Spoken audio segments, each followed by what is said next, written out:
YouTube, we're back. I ain't done a video like this in a little while. And there is a reason for that. The reason being, I just didn't really know what to post, if I'm honest. Everything that I posted on YouTube, more recently, has just been educational videos. It's been how to lose fat, how to build muscle, how to do X, Y, and Z that I've done or that I help people with. But I kind of put myself on the back burner. Like, when I was bodybuilding, my main priority and focus was, as well as posting educational stuff, it was documenting my journey. And I enjoyed doing that. And I feel rusty as fuck talking to the camera right now, even though you sat over there. But it would document my journey. The day in the lives, the training sessions, the high days, refeeds. What a full day of eating looked like when I was prepping or when I was in a off season, right? That's what the priority was. Now, when I transitioned into this Ironman prep, obviously I had that bit of a limbo in between where I was debating what we're doing because I weren't really that, I didn't have that urge and that drive anymore to continue to still compete. And I was thinking, what else can I do? Was it MMA? And then Ironman came into the equation because that scared me. It genuinely, like competing in a way, it felt, I knew it was going to be hard. I knew it was going to be difficult. I knew it was going to be something that put me in a very challenging environment, which is why I wanted to do it. And I did it 2 years on the trot.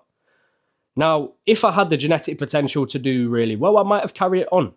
But for me, there was no more benefit to it. There was no real sight on progression that I could see from competitive bodybuilding. I only ever did it anyway because I love training. And it just felt like a natural progression for me.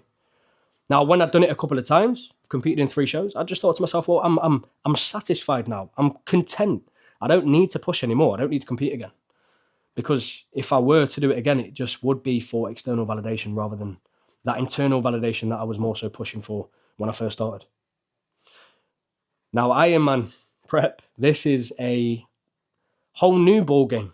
Something totally different. And for those that aren't aware what Ironman is, I'm doing the 70.3, which is a half Ironman. It's a triathlon. So it's 1.9 kilometers swimming, it's 90 kilometers on the bike, and then 21.1 kilometers running. That's all back to back. And that's the first thing that I'm going to do. Once I've done that, the Ironman, the full Ironman is, for me, the pinnacle and what's on the cards. And I've not documented any of it, to be honest, other than my Instagram and TikTok talking about it, but I've not put it on YouTube. I've not put it in long form. And the reason being is because when I've posted more personal updates more recently for YouTube, the views haven't been great. So I guess I've been in my own head thinking it's a waste of my time, it's pointless, no one cares. And now I've realised, well, you have to build momentum, and I enjoy doing this. So even if I'm not chasing that external validation, even if I'm not chasing views and engagement on the video, I still want to document the process. Yes, Louis, I know, I need to give you attention. We've got a kitten, and yep, we've got a kitten, and he's fucking wild. He's cute, but he's very, hey up. His name's Louis. He's 14 and a half weeks old now, and I'm going to have to feed him in a minute. But yeah, I never thought that I'd see the day that I'd be doing anything like this. And to document it for me is to look back on this. Not for the engagement, not for the views. Doesn't need to be the perfect video. But the more that I do these videos, the better they're going to get, because I'm going to take more time and more consideration towards how I post it and what I post.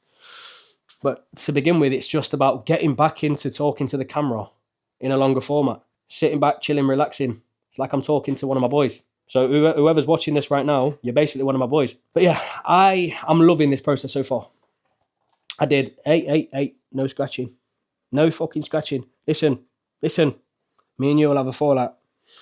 Yeah, so I did a sub 50 10K on Sunday. And that was my first ever race. First ever event, and it was in York. And, oh, you little cunt. It was my first ever race. And I actually quite enjoyed it. I always said, I'm not going to run. I'm not a runner. But it was the voice that I had inside my head. It was the internal voices that I had saying, you can't run. That isn't you. That's not your personality. You don't like running. That's what I kept telling myself. Now I've grown to just enjoy it a little bit more. Enjoy that difficult feeling. That the near-death experience when I'm at fucking 8K nearly throwing up and I realise, oh shit, I've got another 2K and I'm on for a sub 50. Yes, I felt like I was fucking dying, but I dragged myself along. But for me, it's just enjoying doing the hard stuff. Like today, I've swam for a kilometre and it was more of an easy swim, and then come back, had a bite to eat, chilled for a little bit. Weren't really a brick session, but I chilled for a little bit, and then I went straight back out, got my shoes on, went for a 5K tempo run. Everything is just starting to click now. Swimming, I couldn't even swim a few months ago, and now I'm doing a kilometre nice and comfortably. Realistically, it's not the best, but it's comfortable. Cycling, I cycled for an hour yesterday on the indoor trainer. That's feeling comfortable. My bike needs a bike fit. That's another story. But I need to pay for a bike fit because it doesn't feel that comfortable being on the bike. And my lower back and neck hurts when I've been on it for longer than 50 minutes. But that's something that I can sort in the near future. And the running has improved massively. Doing it 3 times a week for the past couple of months has really benefited my running. The easy runs and the tempo runs. There hasn't been as many intervals because I've been more focused on just building up the ability to do longer distances and the endurance side of things and getting myself just out and on my feet more. But now this is where we can start to level things out and start to really, well, not level things out, level things up and get faster within shorter distances, right? Not that that necessarily matters, but I do want to be able to just get used to doing harder paces, more difficult paces for longer. This is where the tempo runs come in. This is where the interval runs come in. And it's just building up your body's ability to run faster. And the tempo runs help you run faster for longer. And the easy runs are there to essentially just allow you to build a better base, aerobic base, so you can run for longer in general. And I'm enjoying seeing the improvements, to be honest. And that's the main thing. And every single day for me is an opportunity to do something difficult. It's to do something hard. And that was the challenge that I needed. And when I got to the sort of end of, or the realization that bodybuilding for me wasn't something that I wanted to do anymore, that feeling of feeling lost was just me needing to find something that I really could dig my teeth into, that scared me a bit, that I could push, that I don't believe that I could do, or I have that fear that I'm not going to be able to do it. Still, I have that fear. I have that fear of what if something goes wrong on the day and I don't do it? What if I'm not prepared? But that drives me. That drives me to do the work. And I know that there's going to be someone out there working harder than me, making less excuses, making sure that they go out, no matter the weather, no matter what the day is, no matter what else they've got to do, they're out there doing the work, which motivates me, truly motivates me, because I don't know anyone else doing it. I just know that there's someone out there that is working harder than me. And I want to make sure that I am working at a standard that I can be happy with. So by the time that it comes to doing the Ironman 70.3 in June or September, not too sure which one I'm going to do yet, I'm ready. And I know that I've given everything to it. I know that I've given everything to the process. Now, the 70.3 training is very different compared to the full Ironman. The full Ironman, your training weeks at its peak will be anywhere between 16 to 20 hours a week, which is basically a part-time job. For a 70.3, it's not as high. The volume still can be high, and you can make it higher if you want your fitness levels to be extremely high, but it all is subject to time. But it doesn't need to be as extreme as what the full Ironman is, because the full Ironman's double the distances for everything. And I'm not doing that just yet. And I'm still trying to improve my swimming. I'm still trying to improve my ability to do longer cycling sessions. My running is probably my strongest attribute, which for me to say that feels bonkers, because I ran 6:30s, 7:15 minute kilometers back only just last year in 2025, when I ran for the first time in about 3 years.